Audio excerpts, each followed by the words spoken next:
everyone, welcome to Reading with Even. Let's get on with the bookish video. Today I am going to recommend you a bunch of books that are 300 pages or less. I think that the thickest one here is like 290 something pages. So yeah, we have a decent amount to get through, surprisingly. You can tell that I like shorter books, but basically what we're gonna be doing, since there is a lot more than I thought, I'm going to attempt to do a bit of a rapid fire, because I've spoken about all of these since I started my channel on at least one occasion, some of these books more than once, so I feel like if you've watched my videos before, you will know what they're about.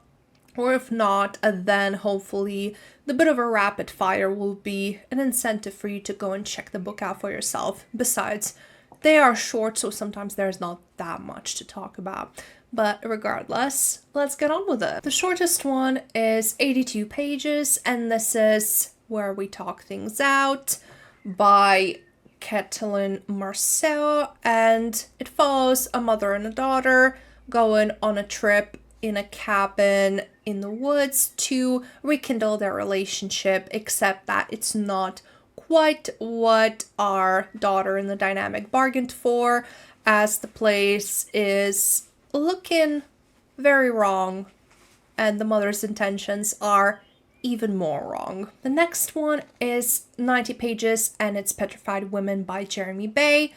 Sorry, there's a bit of a glare there, but this follows Harley, who is dating a complete a-hole who plays practical jokes on her all the time that go way too far, so she decides to get him back finally and be on an even playing field, and she hides in his apartment on his birthday to scare him, except that he comes back not alone, and he is feeling a bit violent towards the woman who is back in the flat with him, and Harley is trapped watching it all unfold. Very horrifying in a very real way. By Naomi Booth is just about 170 pages, and it follows Alice, who moves to the suburbs, very rural town, with her boyfriend. She is heavily pregnant and haunted by these experiences of a skin-sealing disease called cutis that is trying to be hush-hushed by the government to not induce panic, except that she believes that she starts seeing this disease everywhere and it's spreading, and she doesn't know what to do since her boyfriend doesn't exactly believe her.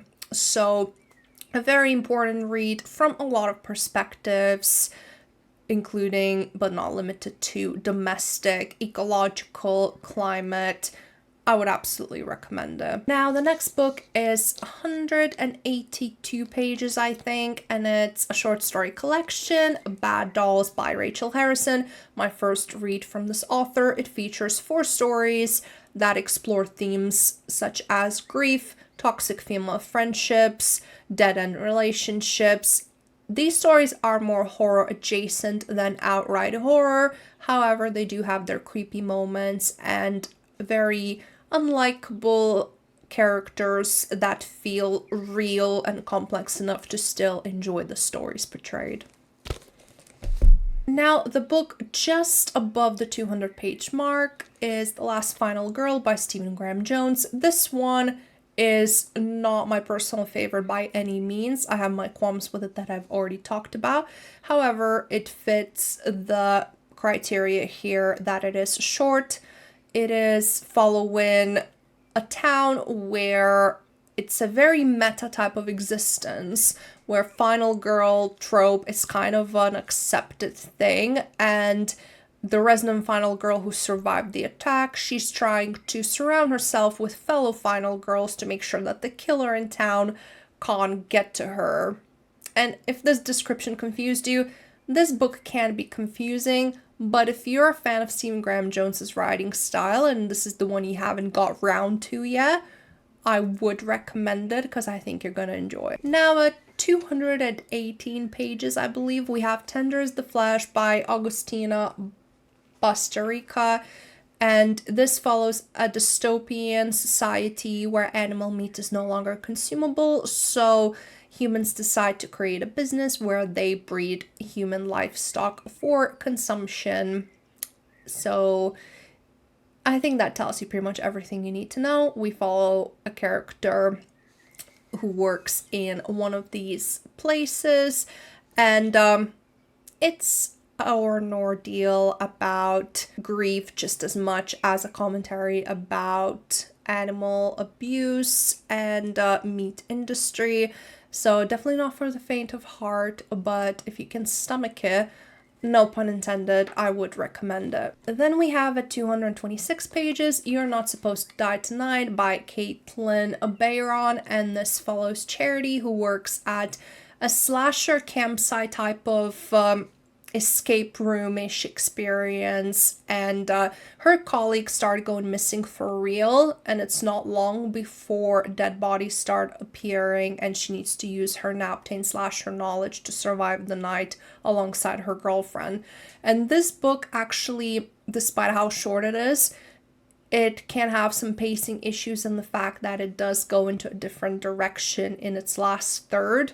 So I wasn't too keen on where it ended up going. However, the first 2/3 are pretty perfect and summarize the slasher genre aspect to a great detail, along with satirizing certain bits of it, which I really enjoyed, so I would still recommend. Then at 229 pages, we have Julia Armfield's Our Wives Under the Sea. It is a literary horror, first and foremost, exploring the relationship of two women who are trying to find each other's connection after one of them returned from a deep sea mission where she was deemed lost at sea, and she's acting really strangely in many ways, so her wife doesn't exactly know how to process what's happening and who to turn to for help as she continues to deteriorate. It is a beautiful exploration of grief,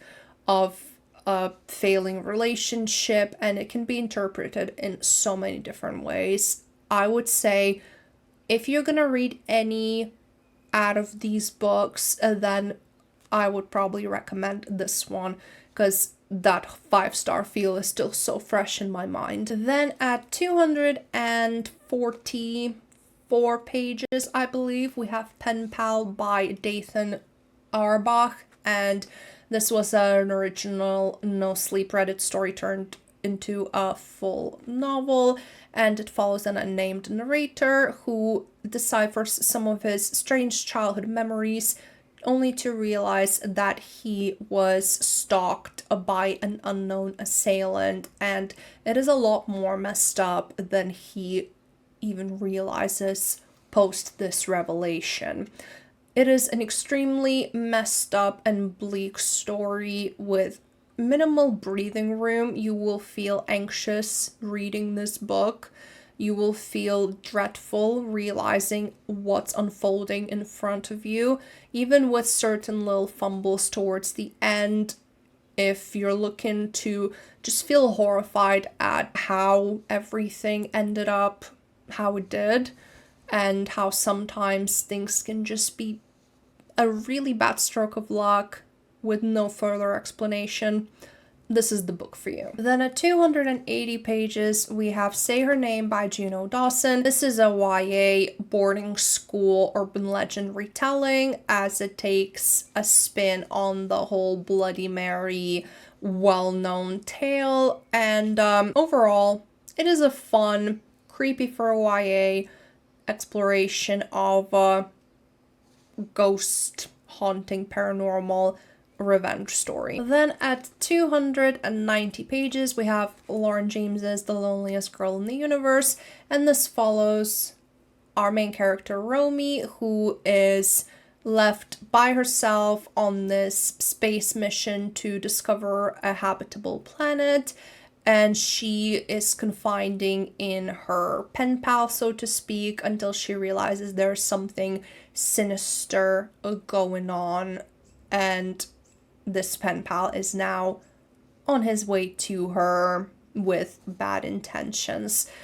I would say that this definitely has some horror aspects to it, and also a little bit of romance. So generally a little bit of everything. I enjoyed it a lot more than I thought I would. I actually met the author and she's really lovely.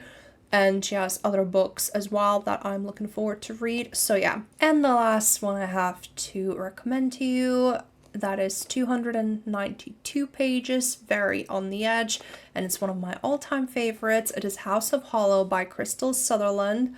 Complete accident discovering. My partner pointed it out that it looked cool on Amazon recommended for you, and I'm so glad that he did. This follows three sisters who go missing on New Year's Eve and appear a month later, but they're a little bit different, and they grow up to be these super successful musicians, models who are charming everyone, but also they seem to have this weird effect on people if they get too close to them. So the oldest sister goes missing and the other two are looking for her and uncovering exactly what the hell happened to them during that month they went missing. It's very messed up for a YA, very twisty. There's a lot of folky sort of nature horror imagery as well, some mythology. So I would absolutely recommend if that seems like your sort of thing. And that is it, a nice little stack of books to help you reach your goals. Maybe if you're in a bit of a slump and just looking for something quick, I would absolutely recommend pretty much all of these. And even the ones that I didn't love personally, I can understand why it would still be a good pick for you if that sort of subgenre is your thing. So yeah, if you liked this video, I hope that you maybe would like to subscribe, click the thumbs up button, maybe comment if you read any of these, if you have any other short books to recommend, and I hope to see you next time. Bye!